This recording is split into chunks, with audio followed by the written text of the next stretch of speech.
এই ভ্লগ ভিডিওর অনেক অংশ রেকর্ডিং হয়নি এবং কিছু ভিডিওর ফাইল ডিলিট হয়ে গেছে, যার জন্য পুরোপুরি ভিডিও বানানো সম্ভব হয়নি।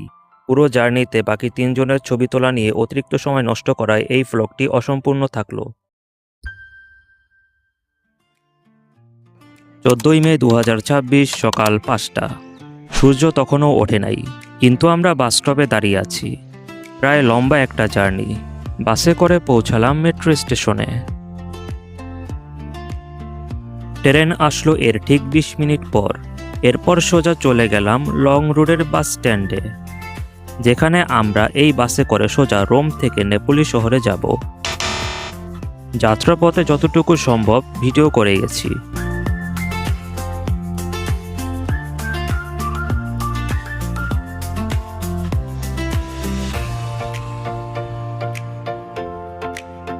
কতদূর যেতে না যেতেই কুয়াশায় পুরো রাস্তা ঢেকে যায়।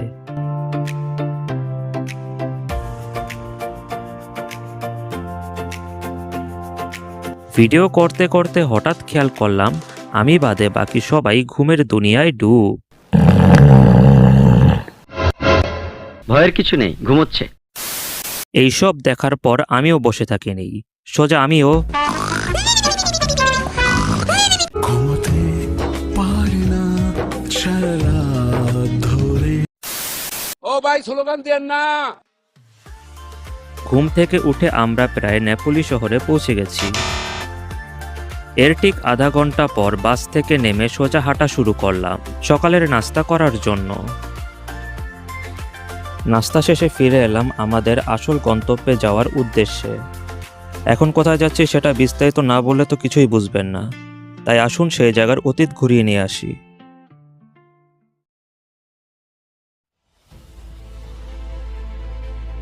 একটি সমৃদ্ধ রোমান শহর, যেখানে বাজার, থিয়েটার, গোছলখানা, ভিলা, মদের দোকান সবই আছে।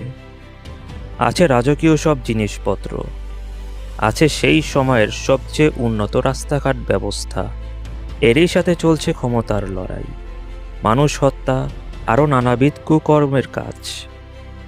এত কিছুর মধ্যেও নিয়মিত ভূমিকম্পের দ্বারা সতর্ক করে যাচ্ছিল এই শহরের সামনেই মাথা উঁচু করে দাঁড়িয়ে থাকা ভিসুভিয়াস পর্বত। কেউ জানতই না যে ভিসুভিয়াস পর্বত একটি স্বয়ংক্রিয় আগ্নেয়গিরি। এভাবেই অজানা ভিসুভিয়াস একদিন স্বয়ংক্রিয় হয়ে ওঠে।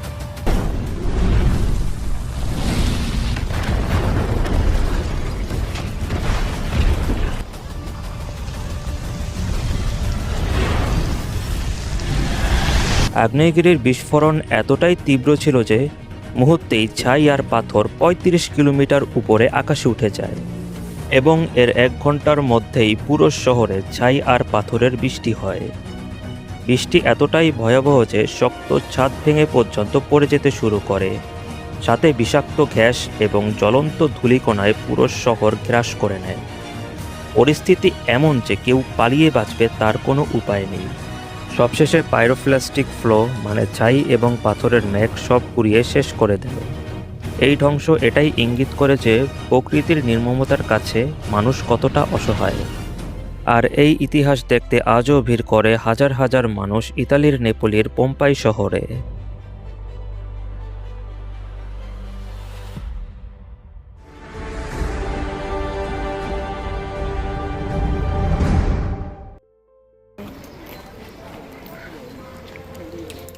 Welcome back. মূলত এখানে বেশিরভাগ জিনিসই ধ্বংসাবশেষ অবস্থায় রয়েছে। সামনে এগোতেই আরও অনেক ভাঙা বিল্ডিং চোখে পড়তে লাগলো।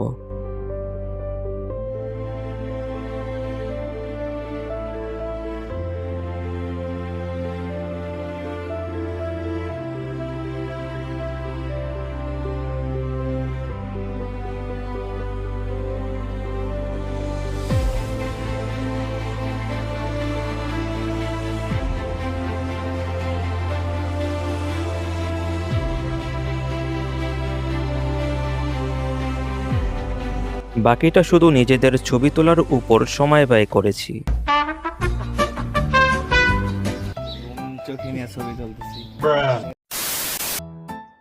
খুব স্ট্রাগল করতেছে ছবি তোলার জন্য। আর এই হচ্ছে তার ফটোগ্রাফার। এখানে বাইরে মানুষজন আসছে বিভিন্ন প্রত্নতাত্ত্বিক নিদর্শন দেখে শিক্ষা অর্জন করার জন্য। আমরা এখানে আসছি শুধুমাত্র ছবি তোলার জন্য। এখানে আমাদের অন্য কোনো কাজ নেই। আমরা রোম শহর থেকে 3 ঘন্টা বাসে, আরও 1 ঘন্টা মানে 4 ঘন্টা 4.5 ঘন্টা বাসে থাকার পর আমরা এখানে এসেছি শুধুমাত্র সব ভাঙাচুরা জিনিসের ছবি তোলার জন্য। এই ভাঙা যে হয়েছে কিসের জন্য তাকে- এটা বলবেন না? এই ভাঙা যে হয়েছে এইখানে এই ভাঙা প্রত্নতাত্ত্বিক নিদর্শনের ছবি তোলার জন্য আমরা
যাই হোক, এভাবেই আরও সময় অপচয় করতে করতে আবহাওয়াও খারাপ হতে শুরু করলো।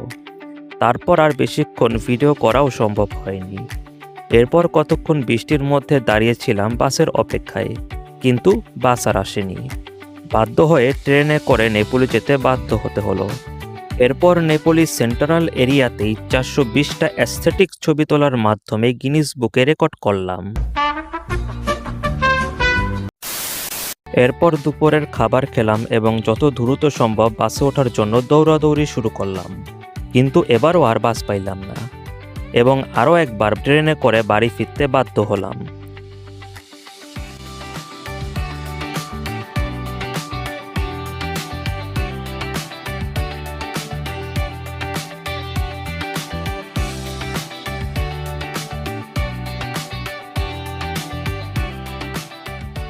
তো দর্শক, এই ভিডিওর মাধ্যমে আমরা কি শিক্ষা পেলাম? এই অমানবিকতা অমানবিক আরে ধর জিবাটকে অনাবিক অনামিক অনা অনাবি- অনা আরে অমানবিকতা